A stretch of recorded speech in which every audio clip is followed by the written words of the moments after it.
it was only opinion. Many skeptics, when I debate them, often offer opinions, but they've never read or researched, so it's not an informed opinion. Catherine went back into past lives when I was using hypnosis, trying to go back into her childhood. I told her one day, go back to where your symptoms first began. I thought she would go to childhood, but her subconscious mind, taking that question literally, went back about 4,000 years into an ancient Near Eastern lifetime. I thought this was imagination or fantasy, but immediately her symptoms started to clear up. She knew facts and details that she had no knowledge of consciously, and this was very strange to me, because I knew that imagination could not heal a person the way she was healing without any medication. And so I started this with another patient and another and another, and now 3,500 patients later I have a great deal of information about this field. And beyond reincarnation, some of my patients are able to get messages from the other dimensions, from perhaps a mother or grandmother who had died, and they get information back, not just general information, but sometimes very specific, like where the jewelry is hidden, where a will might be buried or hidden, the combination to a safe, very specific information coming to them in a dream or from the other side when they're in a relaxed state. So now I study consciousness, I study souls, I study life, I study death, and reincarnation is just a piece of that for me now. But Catherine, that was my door. She was my opening into this entire other world. ¿Y logró que ella pueda contar estas historias a través de la hipnosis?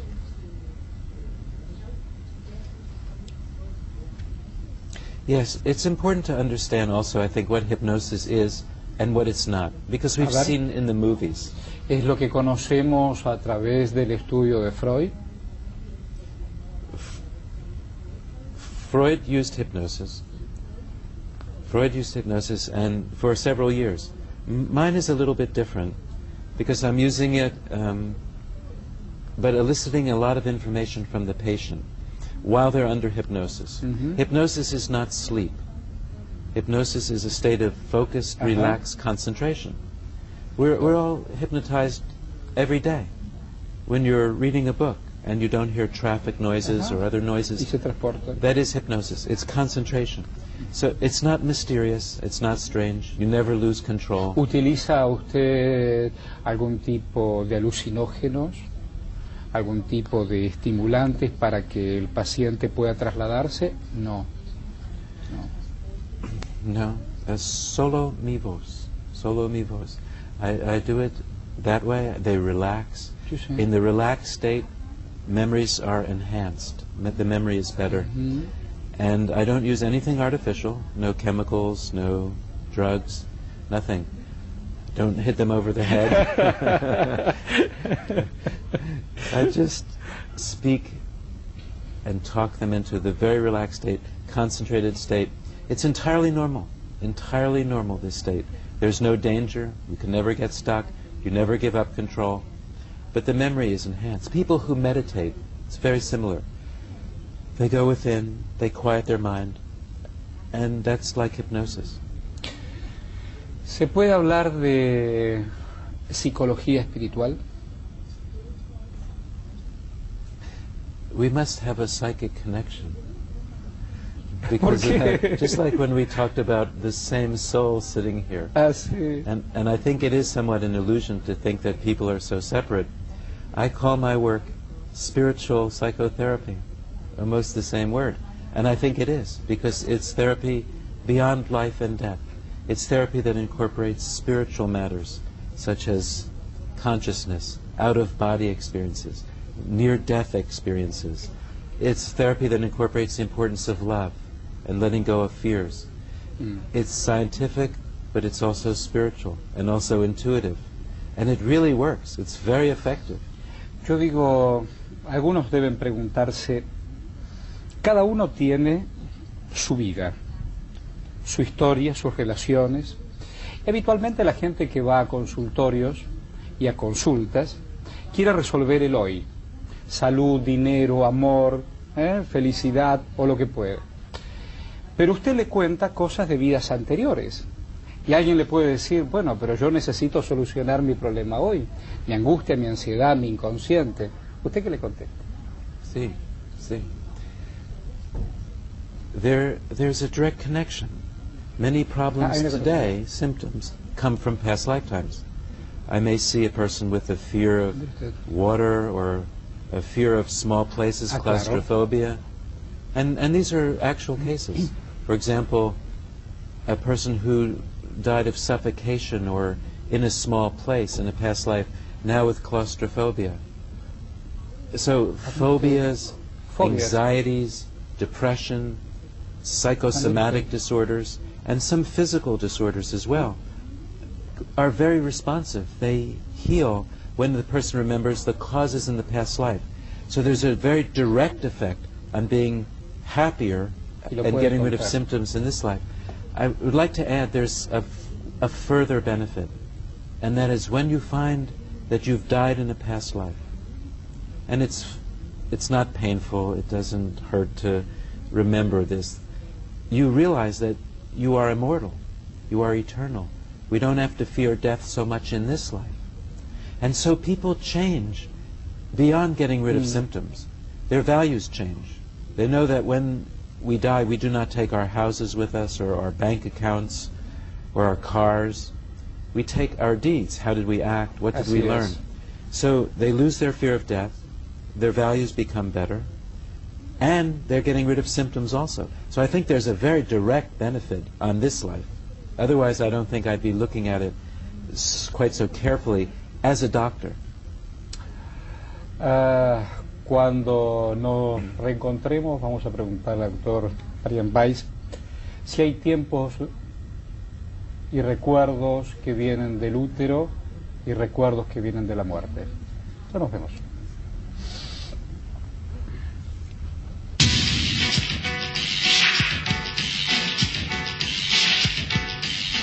Aquí estamos con el doctor Bráϊan Vάϊs. Quería preguntarle, decía yo cuando nos estábamos despidiendo del bloque anterior, si hay recuerdos cuando estábamos en el vientre de madre y si tenemos algunos recuerdos de nuestro propio funeral. ¿Sí? Yes, both, all the time. Todo el tiempo. Yes, I found many times people remembering memories from 1 day old, from birth, and from in utero state. Many cases. Sometimes people describe conversations that their mother and father had. It's the same concept as consciousness, awareness, existing outside of the body. It's also very frequent for the fetus, the baby in the utero. They frequently feel the feelings of their mothers, how she feels, anxiety, joy, fear, happiness. So I think it's important for mothers and for fathers to let the baby know, welcome, you're coming into a loving situation. Claro. The baby is aware of this. People frequently have described to me their funerals. By the way, with babies, we often get validation from their parents that the memories are correct. This happens a lot. The parent says, yes, that did happen. We lived in this apartment, but we moved before the birth. And the person described the whole apartment during the regression, remembering the in utero state. People do seem to float above their bodies at death, look at the scene. They may attend their funerals. They may hear the eulogies. So people have to be careful of what they say.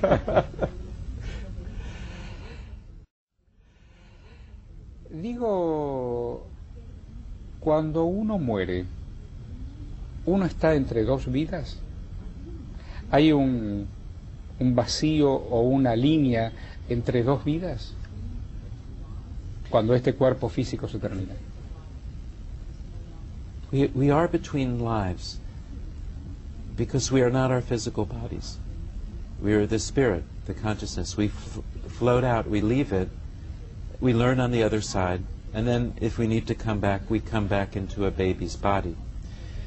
The issue of time is complicated. Here on this earth, we feel physicality. We think of time as linear, flowing from past to present to future. But it's really more complicated. As Einstein and other physicists have proven. So there probably is no time on the other side, only here. Uno no puede comprender ese tiempo y espacio que decía Einstein, no. En esta teoría. It's a very difficult concept for us. It seems to go against common sense. But already physicists have discovered particles that travel faster than the speed of light. And they find out that the particles go backwards in time.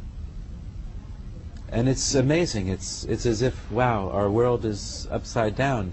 But yet we function at two levels. For example, Horacio, as I talk with you here, I sit in this chair and I trust the chair to support my weight. But the scientist in me knows that this chair is made of atoms and molecules and energy. And probably a physicist could build a bomb or something, or produce enough energy to provide the world with light and heat and electricity if they could harness the energy of all the atoms in this chair. So the chair is solid, and yet it's not. It's energy. And that's like us. We exist in many different dimensions at the same time. And here's the exciting part of this work. We're not just here. We're on the other side already. You don't have to die to get there. Bueno, uno puede valorar los otros lados a partir del pensamiento. Si estamos aquí y cualquiera de los dos cierra los ojos, usted puede estar pensando en su casa, que está muy lejos de aquí, y yo puedo imaginar su casa, aunque no lo conozco. Y los dos estamos viajando a un punto. Yo no lo conozco y usted el reconocimiento. Digo, en este mundo, ¿solo hay almas? ¿O las almas solo viven en este mundo? ¿O hay otros mundos muy parecidos o diferentes? I think there are many worlds. There are many dimensions. Muchos mundos, muchas dimensiones. Pero aquí, this is just one world. Souls live in many worlds. I think this question also brings up a point that skeptics often bring up. That you brought up through your question, which is a very good question, and that is, how do the numbers fit? If reincarnation is real, and there are more physical bodies here than ever before on the planet, where do the souls come from? Well, the answer is what we just talked about. There are souls in many dimensions. Many more souls than there are just in this one planet, this one world. Hay más almas que cuerpos. More souls than bodies. Verdad, siempre. More souls than bodies. And so this is just one of many places where there are souls. There are souls in all the dimensions, in all of the universes. We're just the tiniest piece of it. But I think that souls are the same everywhere. Bodies may be different. Yo digo, ¿y quién elige que el alma encuentre su cuerpo? O que encuentre un cuerpo. ¿Quién lo decide eso? El alma, ¿cómo coincide entre alma y cuerpo? I believe, and again through my research, that these decisions are made before we were born.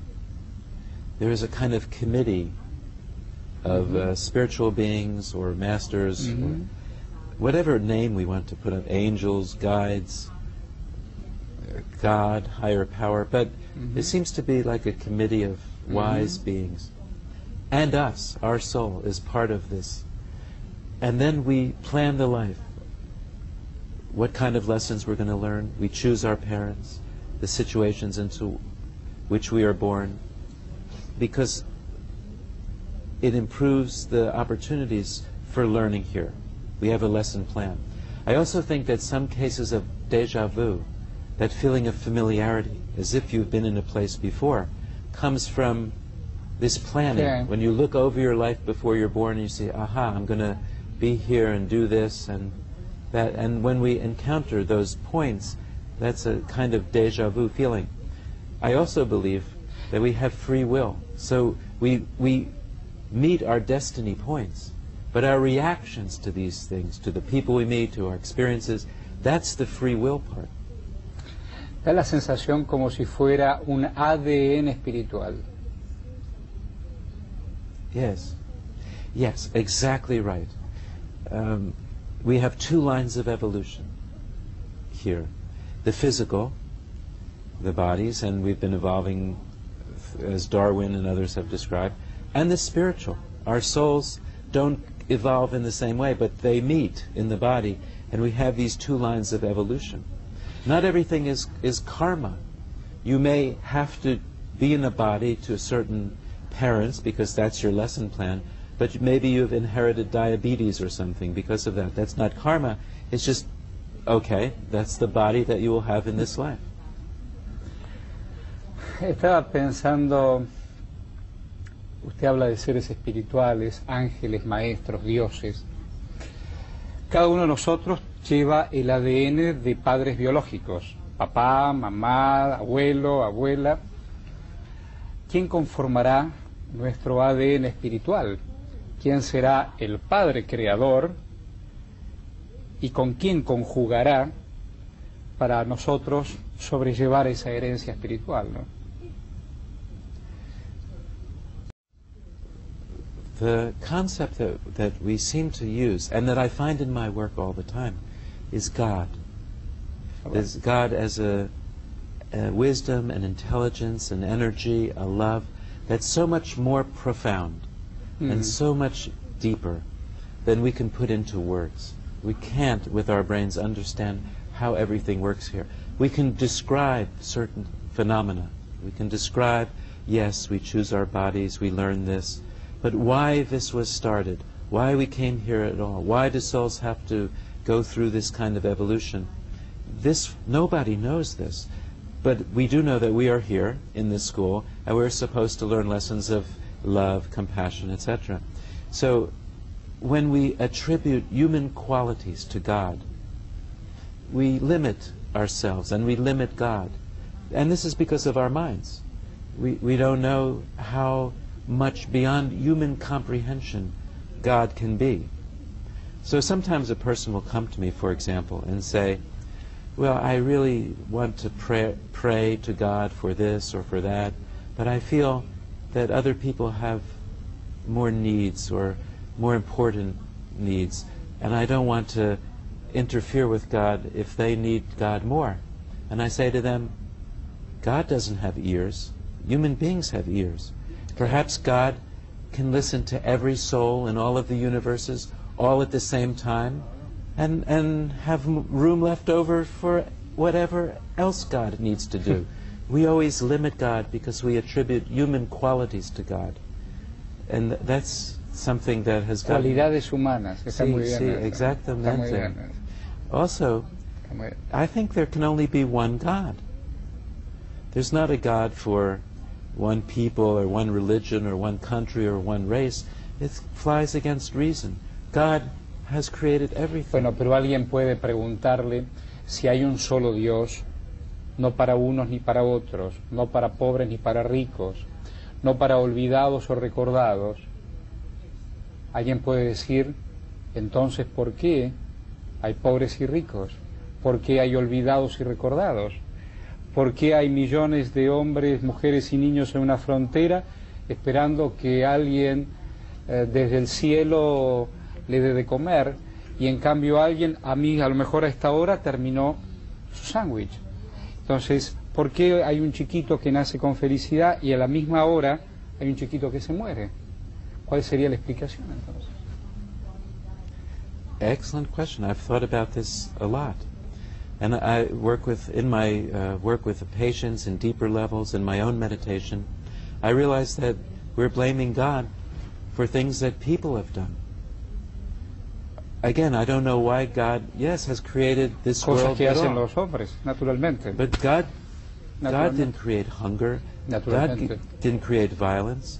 People do these things. Claro. We have enough food on this planet Coincido plenamente. to make this a paradise. Coincido plenamente. Sí, so, En el planeta, sí. aquellos que tienen la profunda fe, Dios, o esa energía superior, dotó a esa tierra para que nadie pase hambre. Pero el hombre, en su egoísmo, no la distribuye. Sí, exactamente. It's humans who create the problems here, not God. So I think there's a saying. Los hombres, además, con ese plagio, con esa intención y esa ambición de ser Dios, en vez de distribuir el amor, distribuye el egoísmo. Y entonces mi hermano no es más mi hermano, es mi enemigo. Sí. And we have to learn not to do that, because we're making this planet a difficult place to live. We create our own problems here. Pollution, greed, egos, violence. This is not God, though. So I don't think, well, I should say, there's a beautiful saying that God allows the sun to shine on the prisons as well as the churches. And the rain falls on the flowers and the weeds. God doesn't discriminate. The sun is for everybody. The rain is for everybody. Food is for everybody. Love is for everybody. It's us, the people. We have messed things up here. But we can fix it. We can fix it if we have the intention to love each other more. Voy a hacer una pausa. Ya venimos con Bráyan Vάϊς. Aquí estamos reencontrándonos con Bráyan Váϊs. Borges, un escritor argentino, había en alguno de sus cuentos, habría imaginado un hombre que se preguntaba si él era el sueño de alguien que otro soñaba, y así sucesivamente. ¿Cuánto tendrá que ver el sueño con esto de las vidas pasadas y el reencuentro con nuestras vidas pasadas a partir del sueño? Many people do remember their past lives in their dreams. Because sometimes when you dream of yourself in an older time, a different place, it's not just a Freudian distortion or a metaphor. Sometimes it's actually a past life memory that's emerging into the dream. It's a very good question that Borges asks, because it's like this chair. Is it solid or is it energy? We exist in so many different dimensions at the same time that it could be that this is the most dreamlike. Another way that I would say it is that this is not really our home, Earth. This is strange for us. Our home is on the other side. That's the reality. And sometimes when you dream, you visit there. People actually visit there.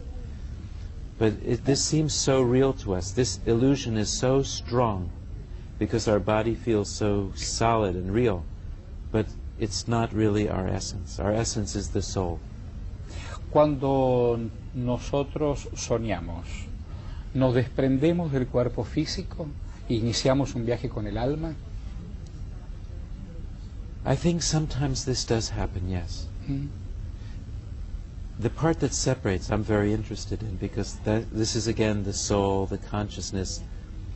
And sometimes people come back from these kinds of traveling dreams with information that they had to travel to some place to know, like a physical description of a particular city or building or something like that, or a house, or a conversation. And so, but not all dreams are like that. I should say, though, as the doctor in me, I don't want the viewers to become alarmed. This is completely safe. Nothing bad can happen to you. You always come back to your body. There's nothing to worry about. Le quiero preguntar, ¿por qué cuando alguien habla de vidas pasadas, siempre eligen personajes clásicos de la historia? Mujeres que quieren ser Cleopatra, o dicen varones que fueron Napoleón o Washington. ¿Por qué buscan o tipifican con personalidades de la historia? En vez de decir, bueno, fui a lo mejor un labrador en las montañas. Almost all the time in my work, I find mundane, ordinary lifetimes. I don't find famous people. There are two factors. One is the metaphor. Take Napoleon, as you mentioned. Perhaps someone needs power, and so it's not really a past life, but a metaphor that comes to them of power. Necesita poder. Necesito. Pero there's another point, and that's the distortion. For example, a patient I had, he thought he was Napoleon in his past life. And I very, very rarely find famous people. But when we went into the regression in detail, even more detail, we found that he was a corporal in Napoleon's army. He was there, but a corporal, not a lieutenant, not a captain, not a general, not Napoleon, just a soldier. But in his mind, because he could see that, if there was some distortion, and he switched, and he thought he was Napoleon. No, just a soldier. And that's... Hay una película de Woody Allen, que es Un día en la vida de Boris Grushenko, que él también quiso ser, pero un simple soldado. Sí. And Woody Allen said one time, he said, I don't believe in an afterlife, but I am bringing a change in underwear. He's not taking any chances. Es muy bueno. ¿Qué cosa los escépticos? ¿Qué le ocurre cuando frente a usted tiene un escéptico? I enjoy talking with skeptical people. I was completely skeptical myself before I began my work. If it's a good skeptic, that's even better. Once I debated Carl Sagan, the astronomer, a very intelligent man. La cabeza. Sí. And he forgot what skeptic really means in the Greek sense. Skeptic means someone who knows the subject matter. They have read it, studied it, but they offer alternate explanations for the phenomena, for the events. Okay. Perhaps it's this, perhaps it's that. Plato believed in past lives, but Aristotle didn't. Sí. And so they had debates. That's a good skeptic. But Carl Sagan, in our debate, he didn't read my books, any of them. He didn't prepare. He didn't read other books. He didn't try to have a regression himself. So he came, but totally unprepared. He thought he would just intellectually challenge me. Oponerse, resistir frente a la negativa permanente. Sí. And I started to tell him about the data I've collected, the research that's been going on, and he was shocked. And then I asked him, Carl, how are your patients doing? Because this is a very effective therapy. And he answered me, well, I'm an astronomer, I don't have any patients. And I said to him, I know that. That's why you shouldn't be sitting here debating me. And to his credit, he apologized. He said, I'm not prepared. I really didn't think it would be this serious. And I apologize. I shouldn't be here debating you. ¿Y qué le pasa con sus pares, con otros psiquiatras cuando debaten estos temas? ¿Por dónde coinciden y por dónde pasa la diferencia? Aquellos que hacen un psicoanálisis tradicional y hacen un viaje por el inconsciente. I've been doing this work for 21 years now, and it's been getting better each year. More and more people know. To a psychoanalyst, I say, you don't have to believe it, because anything that comes into the mind is important. I'm just expanding the arena of psychoanalysis. Instead of stopping at early childhood, we go back even further. And then we talk about these very unusual experiences that I've seen in my patients over the years. People speaking foreign languages that they've never learned. Xenoglossia, this is called. People reading concentration camp numbers from their arms. In a past life, they may only be 30 or 40 years old now. They read the numbers. They're also describing stores and families and names and towns in Europe. And when they go to check it out, or I do, or I have a researcher in Sweden actually who checks these things out for me and for himself, we find that these are accurate memories.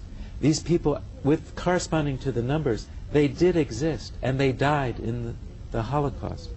So when I point this out to psychiatrists and others, we get into very interesting discussions if they're intelligent, if they don't have a closed mind. Because Carl Jung believed in reincarnation. Claro. Carl Jung talked about the collective unconscious, a knowledge of all things. And so the roots of this work in psychiatry actually run very deep, all the way back to Jung. And he and Freud discussed these concepts. Cuando se habla sociológicamente de masas, se habla del inconsciente colectivo. Un partido de fútbol, manifestaciones políticas, pero no se habla de la espiritualidad colectiva. Uno puede decir, bueno, una mañana frente a la plaza de San Pedro, una invocación, hay una energía importante. Río Ganges, energía importante. Pero sin el ropaje de la religión, ¿el hombre puede tener una comunión espiritual?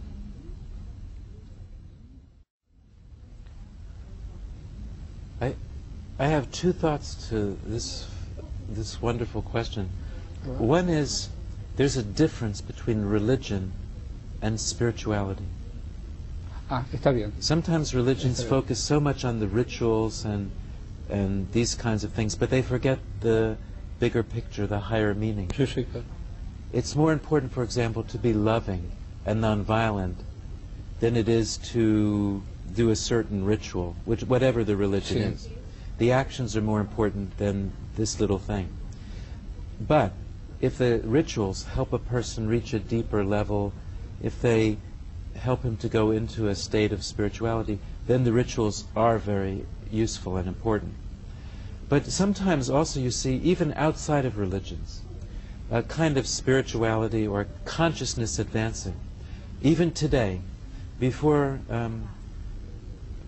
we started this interview, I was watching the BBC, because so much is happening in the world today, and it's just incredible how many things are going on. And I see that the Irish Republican Army they are turning in their weapons. Sí, se está desarmando. It's like a spiritual consciousness has been reached where they're saying terrorism is not the way. We want to end this. Naturalmente. And of course I hope that this lasts. But I am not just amazed, but I am so happy. It's as if an entire, and this is a large group of people, has reached a higher level of consciousness. And if this kind of development continues, where we can end violence, or in as much as we can, where we can end terrorism as much as we can, then we can really change the world and focus on the real issues: poverty, education, healthcare, and making these available to every human being on the planet. Food, housing. Then I think, as a collective consciousness, we will reach a higher level, perhaps, than we have ever attained here in this planet. Ha sido un placer dialogar con usted, Vάϊs. Ha sido un placer dialogar con usted. También para mí. Muchas gracias. Sabemos que usted está regresando a la Argentina en los próximos meses. Creo que seguramente sea la ciudad de Mar del Plata, que es una ciudad atlántica para nuestros amigos de Latinoamérica, y será también tan bienvenido como en estos días. Buena vida para usted. Muchas gracias. Se estamos viendo.